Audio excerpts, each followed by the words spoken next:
But I think conversion, as Pope Francis himself called conversion pious nonsense, proselytism, pious nonsense. So I think pious nonsense.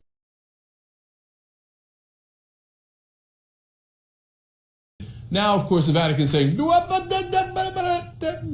that back. Backpedal, backpedal, backpedal, backpedal. So spokesperson for the Vatican, Reverend Thomas Rosica, comes out and writes, all salvation comes from Christ, the head, through the church, which is his body.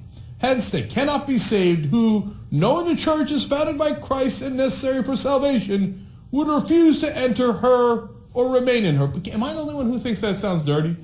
Okay. You have to enter the body, and you have to remain in her for quite some time. And then you have to come back out and then go back into her and then make sure that you're perfectly loyal. All right, anyway, the Vatican, they can't get that stuff out of their head. What the Pope said? Well, you see, what had happened was he didn't quite mean that. He meant, you atheists, trust me, you're still going to hell.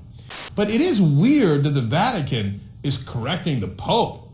Well, I was led to believe that that gentleman was infallible. Now, Huffington Post explains in the story, the Vatican's statement seemed to attempt to do damage control for Francis' remarks, emphasizing that his job is more to speak well than to provide an indisputable interpretation of the Bible. Did they just turn him into a spokesperson? Did they just turn him into a communications director? They seem to have demoted him pretty significantly. My understanding was this man speaks to God.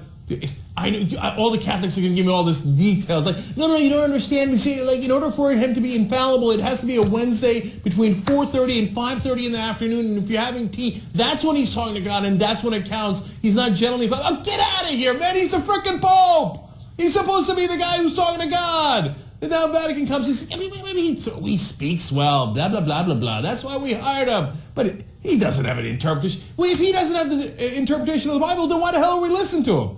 Why are we running so many parts of our world based on what the Pope said? Pope said don't use a condom. Pope said don't have an abortion. Pope said atheists are going to heaven. Never mind, the Pope doesn't count. Who gives a damn about the Pope? That makes no sense. Now let me read from the statement directly. Pope Francis is first and foremost a seasoned pastor and preacher who has much experience in reaching people. He's a people person, apparently. His words are not spoken in the context of a theological faculty or academy, nor in interreligious dialogue or debate. Those are all your exemptions and exceptions. He would be infallible if he was in theological faculty, but once he steps out of the faculty and he's no longer involved in an interreligious dialogue or debate, he loses his magic powers. Go. Who believes this?